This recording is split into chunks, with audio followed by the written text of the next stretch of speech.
It saves me money and works better than any dry cleaner. My curtains come out bright as snow, and the best part? You probably have everything you need right in your kitchen. Start by filling a large bowl with just under a gallon of water.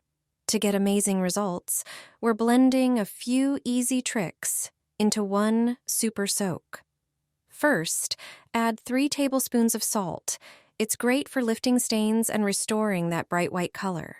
Next, add a tablespoon of citric acid, followed by 3 tablespoons of baking soda for an extra boost.